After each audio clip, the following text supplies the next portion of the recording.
Sejarah perkembangan dakwah Islam di Nusantara. Ada 3 pendapat bahwa Islam itu masuk ke Indonesia. Yang pertama itu pada abad ke-13 Masehi.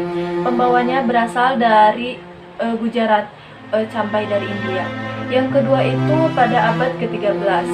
Pembawanya berasal dari Persia, dari Iran. Yang ketiga itu pada abad ke-7 Masehi atau 1 Hijriah.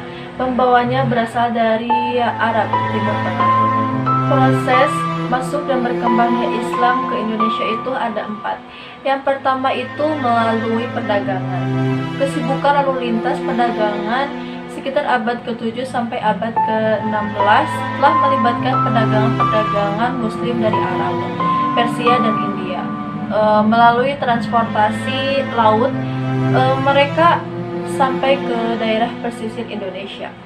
Sambil berdagang, mereka berdakwah baik melalui sikap mereka yang menampilkan sikap akhlakul karimah seperti berlaku jujur, sopan, ramah, benar dalam menakar dan menimbang barang dagangannya. Itu termasuk dakwah bilhaq, maupun secara lisan dengan menjelaskan ajaran-ajaran Islam secara langsung, dakwah bil lisan. Yang kedua itu melalui pernikahan.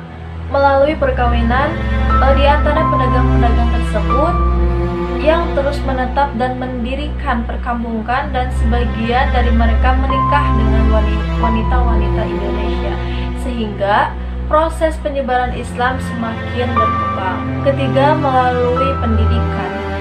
Perkembangan Islam yang cepat menyebabkan muncul tokoh ulama atau mubaligh yang menyebarkan Islam melalui pendidikan dengan mendirikan pondok pesantren.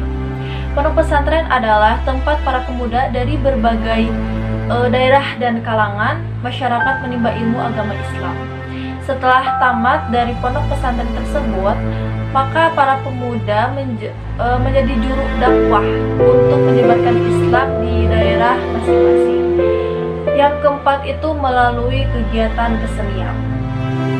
Melalui kegiatan kesenian, Islam juga disebarkan melalui kesenian, misalnya melalui pertunjukan seni gamelan atau wayang kulit yang disebarkan oleh para wali atau mubaligh. Sunan Kalijaga dikenal sebagai mubaligh yang mahir memainkan wayang purwa, wayang kulit itu. Kesenian lain yang digunakan sebagai sarana islamisasi adalah sastra, hikayat, babat, seni bangunan, dan seni ukir.